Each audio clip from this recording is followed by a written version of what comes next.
Hello, once again, everyone. I'm Mr. Coleman. Of course, you all know me by now. I will be going over the geography portion of the Unit 9 CUA review.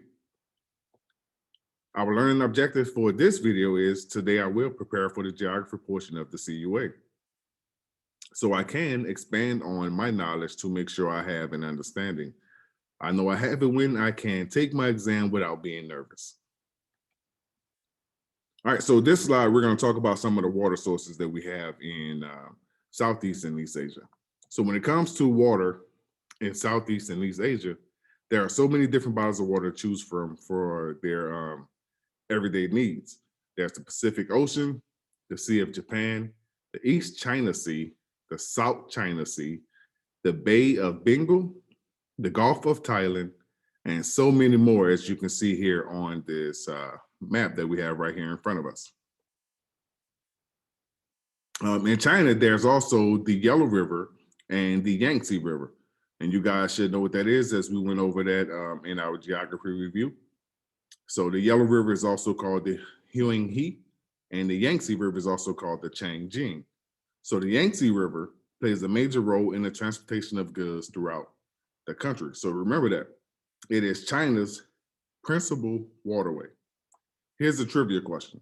If you compare an island such as Indonesia to China, or should I say island or mainland, which is Indonesia being the island, China being the mainland, which country would probably have the longest rivers? So of course, based on the size of China and the size of Indonesia, you would like to think that China would be the country that has the longest rivers, which is correct. Is it safe to say that mainlands have larger rivers than islands? Absolutely. So now there are some islands that are bigger than countries, but in this case, we're talking about Southeast and East Asia. So the larger countries has the longest rivers. Natural disasters. All right, so throughout the history of the world, there's been natural disasters everywhere. I mean, I don't know if you guys know of Hurricane Katrina that happened in Louisiana, but a natural disaster is a major adverse event resulting from natural processes of the earth. Examples include floods, hurricanes, tornadoes, volcanic eruptions, earthquakes, tsunamis, storms, and other geologic processes. So a natural disaster can cause loss of life or damaged property, and typically leave some economic damage in its wake. And the severity of which depends on the affected population's resilience and on the infrastructure available. All right, so this slide, we have a list of some things that happened in Asia or Southeast Asia. So in 1931, you had the floods that was from the Yellow River in central China. There were 4 million people lost during that time. So 1887, there was another Yellow River flood in central China, and they lost 900,000 people.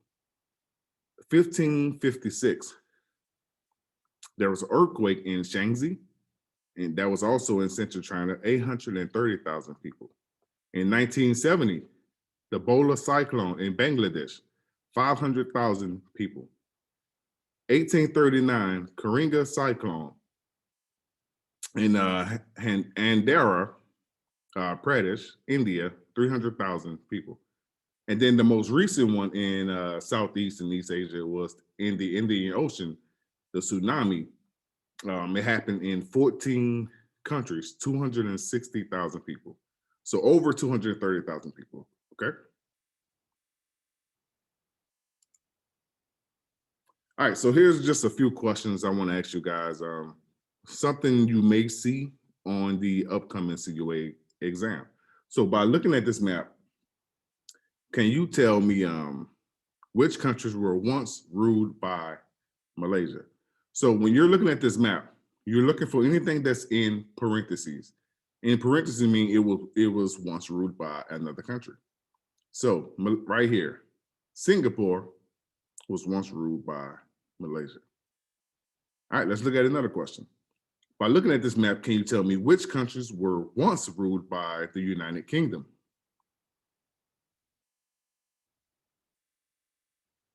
right here, Myanmar. And there's one more. Can you find it? Right here. Awesome. So again, when you see this question or you see similar questions like this on the map, make sure you're paying attention to the map and looking at the things that are in parentheses. Okay. All right. So that's pretty much all I have for the geography portion. I just want you guys to remember these tips as we are closing in on the end of the school year. Test taking tips, use the process of elimination. Make sure you double check your answers. Answer all questions. Do not leave any question blank. If you don't know the answer, like I said, use the process of elimination, and I'm sure you will get it, okay?